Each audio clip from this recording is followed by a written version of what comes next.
Welcome, Casselberry. It is now time to have a casual conversation for the beneficial good of our community. The show you are about to listen to is called What's Up, Casselberry? And now it is my absolute pleasure to introduce to you your hosts, Andy and Drew, along with producer Robin.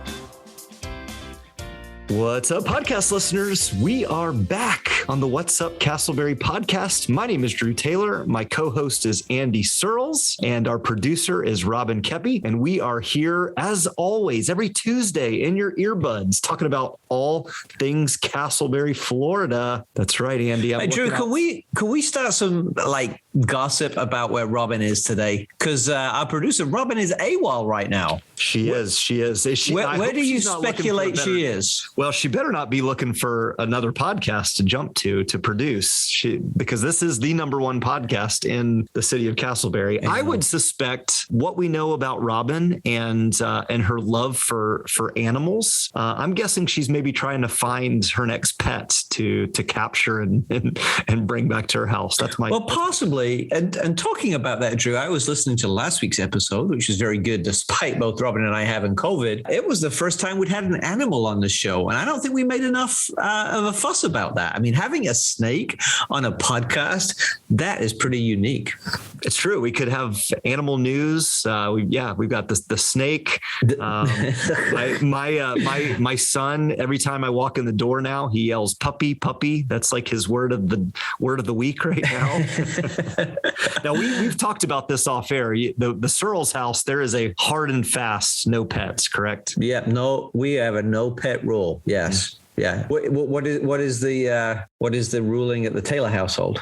We are also, temporarily, we're no pets. If it was up to my son and my wife, we would. I'm the mean one that puts his foot down, but I feel like I'm going to be ganged up upon and probably break one of these days. Yeah, we don't want to get a reputation though for our listeners thinking we're anti-animals. We love animals. We love being outside and at the parks. Do you remember that one of our best episodes was the cat episode? Remember that? Oh yeah, the masks to save cats and allow them to breathe in the case and prevent catastrophes happening to cats. Catastrophes. That's right. Oh man. So switching gears a little bit, a part 2 listener of our conversation with Jesse Lyon, a counselor in the area who has a huge social media following, is going to be up next in a few minutes. Part 1, we learned that Jesse has quite the fashion line and some really cool gear. I'm giving you a full report. I did go on his site and looked around at some stuff. Did you buy anything? I haven't yet. I've put a couple items in the shopping cart, but now that Robin's not on the episode, Robin, this might be a little taste of what's to come. You may be getting a little special something courtesy of your co-host on the podcast. We probably shouldn't say this, and she'll probably edit it out, but I don't know if I've ever seen Robin as excited as when we had Jesse on the podcast. I agree. She was like a little schoolgirl, just all about her social media. TikTok. Exactly. All right, Drew, I did tell you the catastrophe joke to set you up for the dad joke section. Yeah, let's get into our bread and butter, Andy. We're not TikTokers. We're not stay in our lane. Social media, but we are men who tell cheesy dad jokes. Here we go. I'm actually jumping ahead a little bit. I try to theme these episodes, and in an upcoming episode, we're going to talk to some local artists in town. So in advance of that, 1 week early, I pulled out 2 art-related dad jokes. You ready? All right, here we go. Number 1. Andy, I accidentally bought too many art supplies. I found the deal. I went out and I accidentally bought way too many art supplies. I hate it when that happens. What were you thinking? Yeah, I think I'm having an existential crisis. An existential crisis. That's good. Do people still use stencils anymore? I know. I read that joke and I'm like, that's only going to hit maybe our age and up. I don't think that hits the younger generation. All right. This one will certainly hit the 5-year-old and younger crowd. This is a really silly joke. My other joke of the week. What's a sea lion's favorite subject in school? What's a sea lion's favorite subject in school? Art. Wow, that's great. You want some Doug jokes? Of course. I've got two. These are maybe a little bit more mature. I'll just give you two today. I keep falling off my bike and injuring myself. Did you know that? Oh, man, that's painful. No, I didn't know that. Yeah, it really is a vicious cycle. Uh-huh. Yeah, that's good. That's good. That's good. All right. Did I tell you about my love for eBay? I'm just a big eBay. I'm just into eBay right now. You're bringing eBay back, huh? Yeah. Is it still around? I don't even know if it's a site anymore, but sure. Yeah. You love eBay. I love eBay. I sold my homing pigeon 8 times last month. Because it kept coming back. I gotcha. Okay. Cool. There you go. There you have it. The dad and the Doug jokes of the week. By the way, listener, if you are new to the program, Andy and I are fathers. That's kind of the genesis of the dad joke. There's nothing deeper than that. But the Doug jokes are a result of one of our former podcast guests, Doug Prusak, who is over at Christian Help, thought it was a good idea to text Andy little jokes throughout the week. Apparently he enjoys the segment. So shout out to you, Doug, for your weekly Doug jokes. All right, we are going to now transition to the meat of this episode, and I'm thinking I'm just hungry right now, Andy, as of this recording. But I'm thinking about a sandwich. You know, you've got the bread. That was the dad jokes in the opening. You got the cheese. That's definitely the dad joke. The cheese. Okay. The cheesiness. But now we got the meat coming soon with Jesse. Very good. Yes, you're right. That's right. So here we are.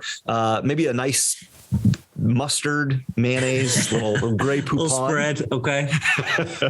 Or Casselberry in the news segment. And we wanted to talk about the updates to one of our local parks up the road at Secret Lake Park. Andy, you were apparently over there recently and saw some updates there. Yeah, well, I am there often. As you know, my church meets there in the rec center every Sunday, 10 a.m. Little plug. Probably just didn't mean to slide that in. But as you go and walk or run around that park, as many do, you will see that some construction fencing has gone up as they expand the playground. And I believe they're putting in another pavilion and doing some other landscaping on that already beautiful park. And so I saw that and got pretty excited, not just because of what was happening in that park, but that park kicks off the work that they're going to do in several other parks as well. And so this bond referendum that we voted on as citizens in the city that generated some money to put into parks, the process has started. And before we know it, we will be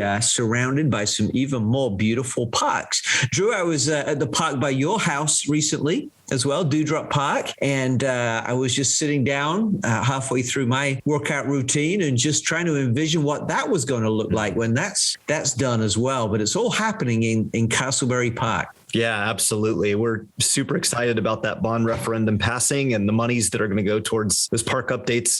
Very fond of Secret Lake. Obviously, it's where you and your church spend a great deal of time. That's also been a location of the community coming together and putting on events and Funtoberfest, Easter egg hunts, all kinds of things. If you haven't been, listener, to Secret Lake Park recently, would highly encourage you. Go, make a day of it. Spend some time, rent a kayak, or just enjoy walking around the park itself, using the facilities there. It's a really great space. And we are excited to be able to report more and more about the great things happening in our Casselberry parks. All right, listener, we are going to have a short break and we'll be back with part 2 of our conversation with Jesse Lyon.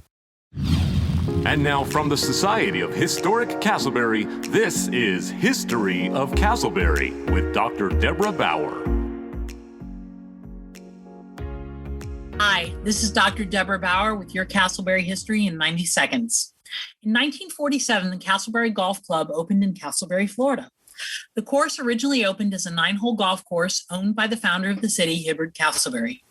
Paul McClure designed the golf course. It originally had a clubhouse and a pool. The pool was located at the intersection of Overbrook Drive and South Lake Triplet Drive. In 1973, it expanded to 18 holes when Lloyd Clifton added 9 new holes and redesigned the original first 9. The pool was dismantled and the clubhouse was moved to its present-day location. Today, par for the course is 69. The course plays to 5,472 yards. The longest hole is hole number 6, a par 5 that plays 490 yards. The shortest hole is number 5, a par 3 that plays 128 yards. In 2002, Robert Delarusso of Dell Air Conditioning Company purchased the course with several partners. In 2015, the owners decided to close the golf course, citing unprofitability, and submitted plans to the city to develop the land for residential housing. The owner filed a lawsuit to invalidate deed restrictions on the property that had stated it was to remain operating as a golf course or as a conservation area until at least the year 2023. The city of Casselberry decided to settle the lawsuit with an offer to purchase the golf course for a total purchase price of $2.2 million. Since 2015, the course is operated as a public municipal course owned and operated by the city of Casselberry. Again, this has been Dr. Deborah Bauer with your Casselberry History in 90 seconds. Our podcast partner is Kelly Financial Solutions.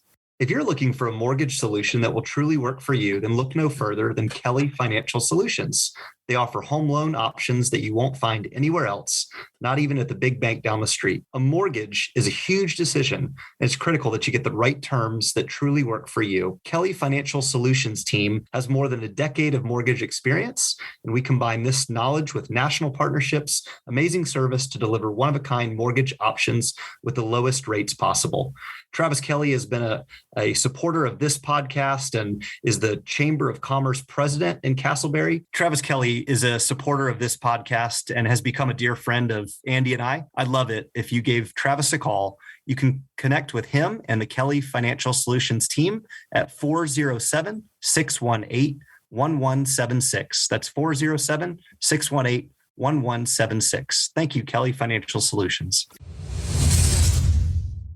Listeners, we are back once again with Jesse Lyon from Lyon Counseling. And if you haven't listened to part 1, you need to stop right now and go listen to it because it was great. But because that was so great, we're raising the bar on this next one. Are you ready for it, Jesse? Woo, I'm sweating a little bit, but I'll pull it together. Don't worry. All right. So last week we talked about all that you do in the mental health space, but that's only kind of part of your life right now as you're on this developing journey in lots of different directions. And so we want to talk a little bit about your social media presence. Now, the great irony, Jesse, is that many people would say that social media is a significant initiator in a lot of people's mental health issues. Yet social media, and especially TikTok, has become a big part of your platform that you've developed and have been nurturing. Talk to us, if you would, about the journey to develop these platforms and then how you reconcile being so active on social media with some of the mental health challenges that especially young people are facing. Yeah, it's been a wild ride. Let me tell you, I did not expect to be a full-time content creator, influencer type thing. That was not the original plan, but it's been really cool. And I feel like I've found just a place that I belong and an outlet for both my thoughts and my creativity in it. And so I have this, maybe you call it argument or at least disagreement with people all the time. They're like, social media is bad. And I say, wait a minute. We can't just go to that extreme and say social media is bad. I think what we need to do is say social media is a tool. And it's a very, very powerful tool. It's a powerful tool for communication. And so just like any other tool, it can be used for positivity or it can be used for negativity. It can be used to build people up and encourage them or tear people down and break them. You can't just go labeling things, this is good, this is bad. It's much more nuanced than that. And in some ways, maybe it's simpler than that.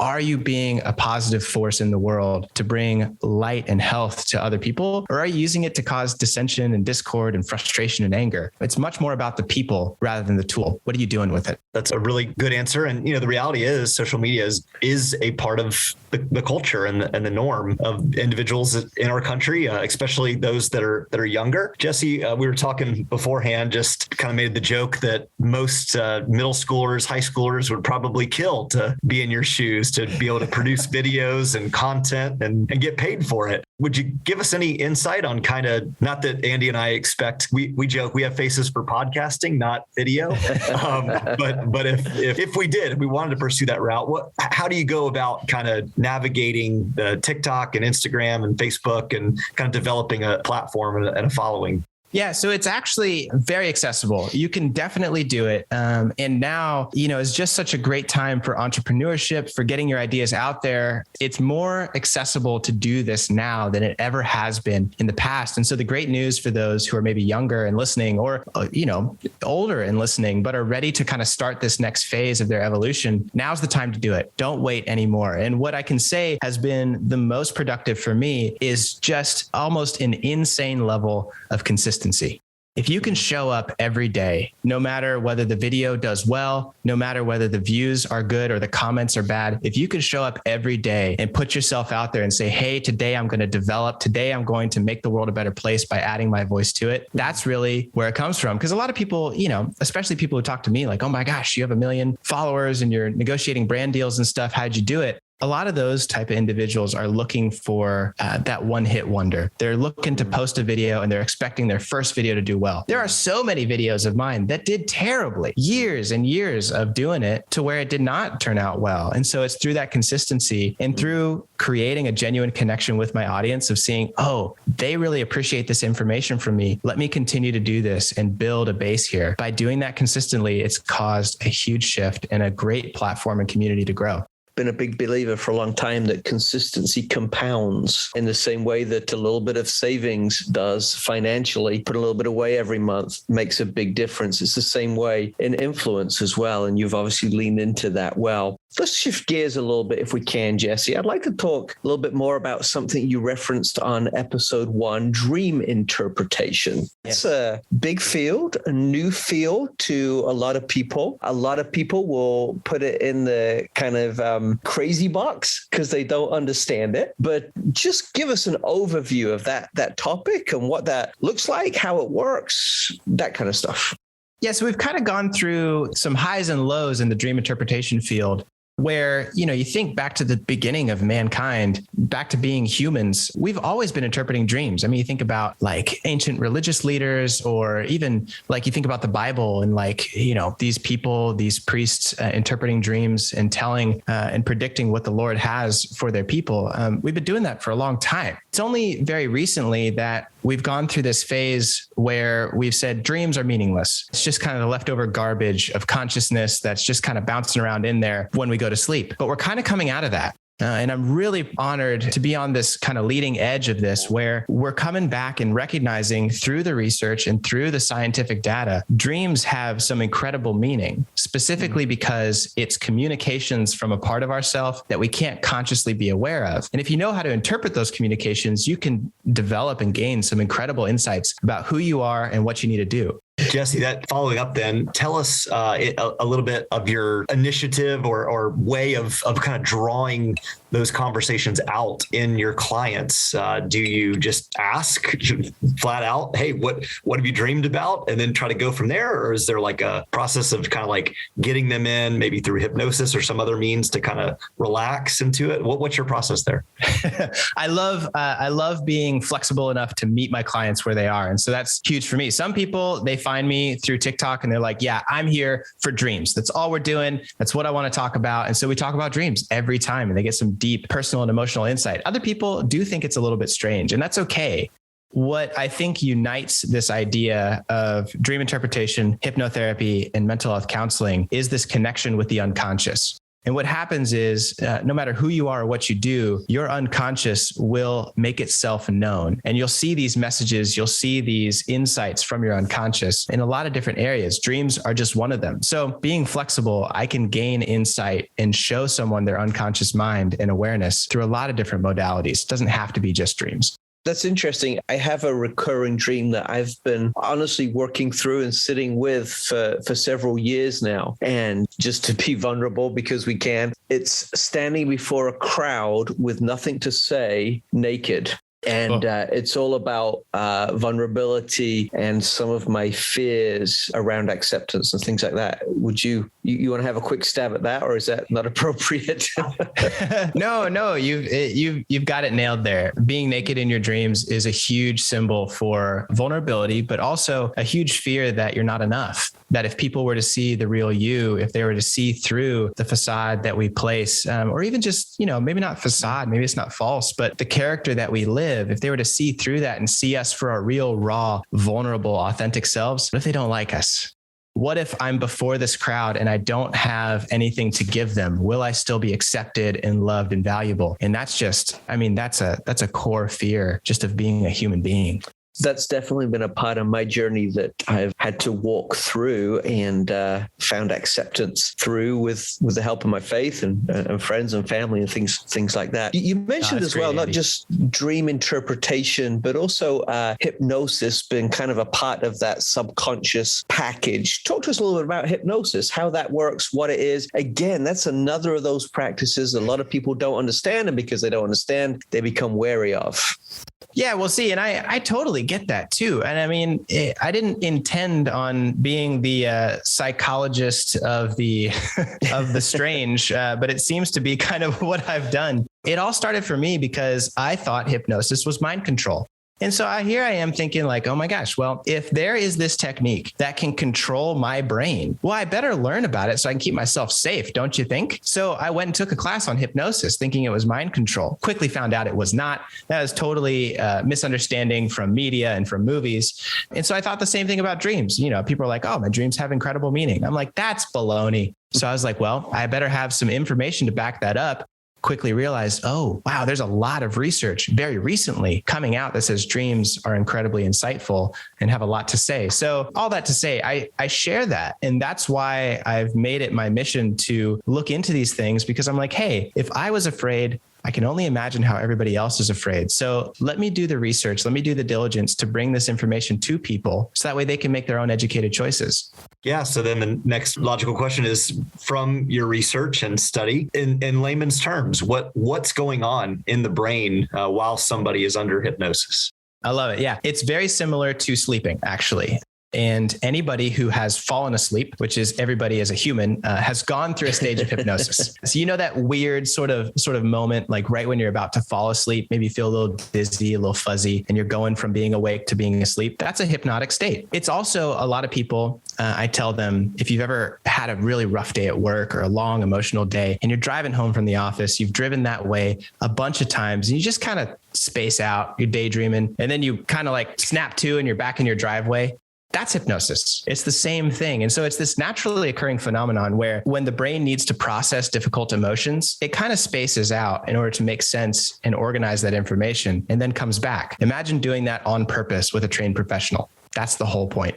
So what would be some of the positive outcomes of a successful hypnosis session? Because it's a natural thing that happens in the brain for anybody who's a human, it can be used for a lot of things. I specifically use it for trauma. And so one of the companies that I founded is called Trauma Focused Hypnotherapy, which trains therapists in the use of hypnosis for complex trauma and things like that. So definitely a huge trauma bent for me, but some of the more classic uses of it are smoking cessation, weight loss, fear of flying, habit breaking, confidence, motivation, those type of things. But being a medical professional, I also use it for like anxiety, depression, and even schizophrenia and multiple personalities. Jesse, that is quite the use of that specific type of counseling. Clearly, there's almost like an untapped amount of research that still needs to be done. We're so appreciative of sharing and vulnerability today with us. As we get ready to wrap up, you also offer some online courses to people. Maybe they're in person as well, but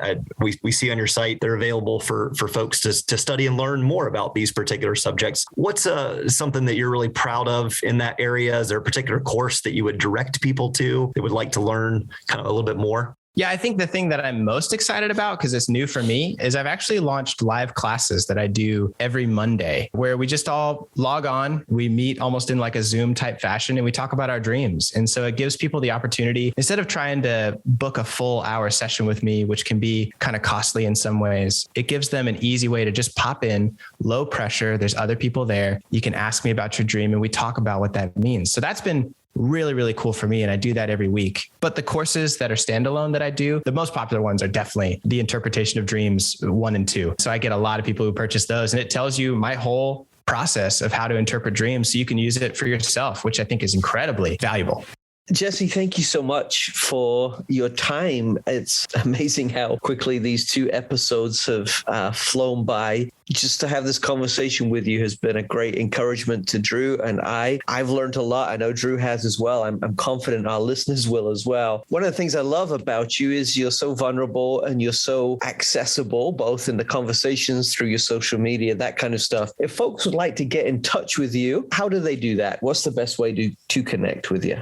Yeah, I think the easiest way to connect to all my work is probably through my social media stuff, which is all lyonmentalhealth.com or just about every platform at Lyon Mental Health. And that's Lyon Mental Health. It's spelled like my last name. But if you're curious about like the private practice and seeking some mental health help yourself, you can always check out the practice and what we do here at lyoncounseling.care, LYON.CARE. Yeah. Jesse, we're so grateful for how you do care for so many in our community. It's an honor for little old Casselberry to have your offices within our city limits. And it's pretty mind-blowing as well that even though you practice right here within our little city, you also have a reach of millions of people around the world. And having listened to you and picked your brain a little bit, that is of no surprise to either of us. So thank you for your time. We wish you the very best as you continue to grow and speak into many lives. Jesse, thank you so much for sharing so honestly, so openly, and so vulnerably with us. We appreciate all that you do. Drew, powerful interview, lots that I learned, but give us a little bit of inspiration as we wrap up this week's podcast. Yeah, Andy, thank you. And this quote really hit me right between the eyes. Hopefully it'll be encouraging as well as convicting to our listeners. This quote comes from Elie Wiesel. This is a Jewish gentleman that was around during the Holocaust. And this is what he had to say. He said, "The opposite of love is not hate, it's indifference. The opposite of art is not ugliness, it's indifference. The opposite of faith is not heresy, it's indifference. And the opposite of life is not death, it's indifference." Listener, I think, in fact, all of us are created with a purpose, and we're given specific passions, not only personally, but also to contribute to the community in which we find ourselves. And of course, this is a Casselberry podcast. We are focused to making Casselberry the very best it can be. I love what Mr. Wiesel says as far as living and engaging in the world, that, when we're just indifferent, when we're apathetic, when we really don't stand up for or take action on anything, that actually causes great harm. Not just for us personally, not just for our families, but for the community as a whole. The community suffers. Those that are struggling suffer. Business owners suffer. Leaders suffer when there's just a sense of indifference amongst a local community and its citizens. So I would strongly encourage you, and I'm thinking about ways in which I have been called to engage and take action. We can't do everything, but we can do something. So when you think about your life, don't be indifferent. Instead, engage well with those around you and with the community of Casselberry in which we find ourselves. Thank you, Elie Wiesel. Thank you, Drew, for reminding us that life has a purpose and we must grasp it. Listener, thank you so much for listening to this week's episode of the What's Up Casselberry podcast. We hope it has been an encouragement to you. Our hope is that it allows you to feel more a part of our community here in Casselberry. If you want to follow us, you can do so at What's Up Casselberry on Instagram and Facebook. We have a website, whatsupcasselberry.com. Please rate and review us, and we hope that not only will you join us next week, but you'll tell a Casselberry friend about the benefits this show brings. Take care. Have a great week.